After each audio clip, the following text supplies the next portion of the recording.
आप झारखंड मुक्ति मोर्चा के छात्र नेता भी हैं, जिला संयुक्त सह सचिव भी हैं। क्या इसलिए आपको ये लगता है कि मुख्यमंत्री हेमंत सोरेन जो लीज आवंटवाया है वो सही है? देखिए मनोज जी, राज्य में संविधान सबको अधिकार दिया है। देश में सबके लिए संवैधानिक कानून बना है, सबके लिए बना है। लेकिन क्या ये सवाल केवल हमारे राज्य के मुख्यमंत्री के लिए है? अगर देश में हर एक जो बड़े नेता हैं, दिल्ली में जो है राजनाथ सिंह है, रघुवंश दास जी हैं, और भी कई केंद्रीय नेता हैं, अमित शाह जी हैं जो राज्य देश के गृह मंत्री हैं, क्या उनके बेटे कोई बिजनेस नहीं करते हैं? क्या राजनाथ के घराने से कोई ऐसे बड़े बिजनेस को नहीं लिए हैं? क्या सभी कोई कहीं ना कहीं कुछ ना कुछ लाभ का काम कर रहे हैं और अपना रोजी रोजगार चला रहे हैं, दिखाने के लिए कुछ और करने के लिए कुछ और। लेकिन यहाँ पर सवाल झारखंड के मुख्यमंत्री के लिए हो रहा है, तो ये निश्चित ही दुर्भावना से ग्रसित मामला है। और राज्य का मुखिया इस बार एक आदिवासी का बेटा है, इसीलिए शायद सबको नज़र गड़ा कर रखे हैं कि कम से कम हम किसी न किसी रूप में उसको कमज़ोर करें और राज्य की सरकार से बेदखल करके अपनी सरकार को वहाँ काबिज करें। झारखंड के राज्यपाल रमेश बैस के द्वारा एक बयान ने झारखंड की राजनीति में एक बार फिर से ऊहापोह की स्थिति कमोबेश बना चुकी है। राज्यपाल ने रायपुर में कहा है कि झारखंड की राजनीति में जल्द ही एक एटम बम फूटने वाला है।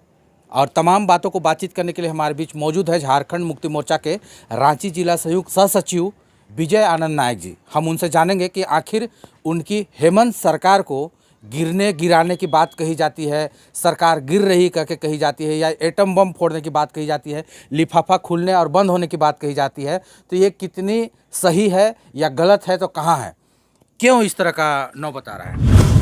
हमको तो समझ में नहीं आता है कि भाजपा जो है, विपक्षी दल अभी है, उसको क्या हो गया है, या बीमार है, या मानसिक रूप से एकदम वो अपने को त्रस्त समझ रहा है कि हेमंत सरकार के पीछे पड़ा हुआ है।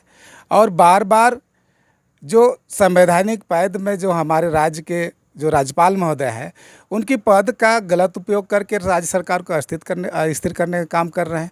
तो हमको ये समझ में नहीं आ रहा है भाई कि आखिर ये क्यों हो रहा है। भाजपा शुरू से ही केंद्र में उसकी सरकार है, मोदी सरकार हर एक ऐसे छोटे राज्यों में जहाँ पर उसकी सरकार नहीं है, उसको किसी न किसी रूप में दबा करके अपने सत्ता में काबिज होने का प्रयास कर रहा है। लेकिन ये झारखंड का रंग रूप अलग है, इसमें वो सफल नहीं हो सकता है। और बार बार जो राज्यपाल का पद का दुरुपयोग करके सरकार को अस्थिर करने की जो बातें हैं, कभी एटम बम, कभी लिफाफा, तो कभी सरकार से 1-2 दिन में गिर जाएगा, ये कहने वाली बात बिल्कुल सरासर गलत है। और इसमें केंद्र की साजिश बिल्कुल इसमें नाकाम है। और झारखंड राज्य में हेमंत की सरकार काफ़ी मजबूत से है, कोई ताकत नहीं गिरा सकती, और अपने कार्यकाल को बखूबी ये पूरा करेंगे। मतलब मुख्यमंत्री हेमंत सोरेन का पैर अभी लड़खड़ा नहीं सकते? बिल्कुल नहीं लड़खड़ा सकता है, इसलिए कि भाई राज्य में कई ऐसे सेंसिटिव मुद्दे थे जिसमें पूर्व की सरकार ने उसे जुमला पहनाने का काम किया था। लेकिन उन सारे मुद्दों को हेमंत सरकार ने बखूबी अपने हृदय से देखा उसको और धरातल में उसको उतारा। एक सेंसिटिव मुद्दा स्थानीय नीति का मामला था, जिसमें रघुवर दास की सरकार जब थी उस समय उन्होंने इसे लटका करके रखा कि जो भी युवाओं की जो भावना थी उसे वो खेलने का काम किए, उसको तो पूरा नहीं कर पाए। और अपने कार्यकाल में कभी टॉफ़ी से लेकर के टी शर्ट तक बांट करके हर एक तरह का हथकंडा वो अपनाए और राज्य को गुमराह किए। लेकिन अभी की सरकार और अभी की नौजवान जागरूक है, राज्य कैसे चलेगा, कैसे चलाना है, राज्य हित में क्या फैसले लेना है, हेमंत सरकार बखूबी जानती है और वो पूरी तरह से मजबूत है। और केंद्र सरकार और यहाँ के विपक्षी दलों को जवाब देने के लिए भी मजबूत है। और हम तो ये कहें कि झारखंड में सरकार स्थिर है और अपना कार्यकाल बखूबी पूरा करेगी। ये अनिगाड़ा में जो लीज प्रकरण का मामला जो उठ रहा है, वो कुल जो ज़मीन का मामला है 1 एकड़ से भी कम है। लेकिन क्या एक राज्य का मुख्यमंत्री जब कभी भी कोई कार्य करेगा अपना लाभ के हित के लिए, तो क्या इतनी कम मार्जिन का ज़मीन को अपने नाम पे कराने का काम करेगा?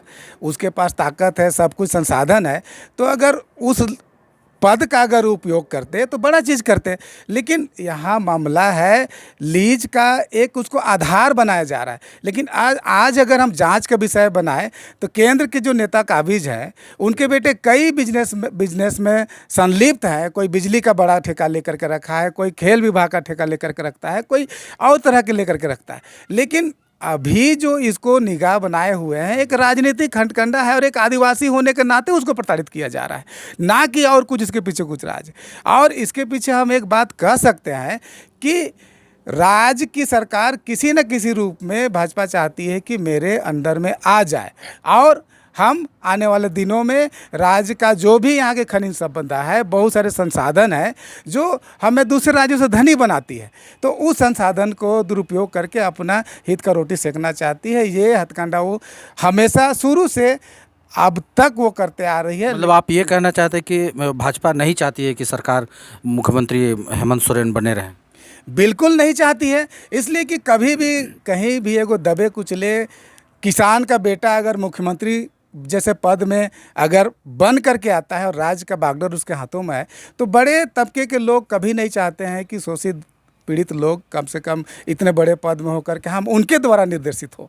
तो उसी से हो सके वो चिढ़ रहे हैं या बौखलाए हुए हैं, इसलिए अपदस्थ करने का हर एक तरह का बम, आइटम बम, तो कभी लिफाफा, तो कभी अदृश्य शक्ति, जाने अनजाने तरह तरह के बयानबाजी करके सरकार को आघात कर रहे हैं, उस पर प्रहार करने का प्रयास कर रहे हैं। लेकिन हेमंत सरकार मजबूत है और डटे हुए हैं और ऐसी असामाजिक तत्वों का, ऐसी राजनीतिक प्रहारों का जवाब देने के लिए मुस्तैदी से खड़ा है।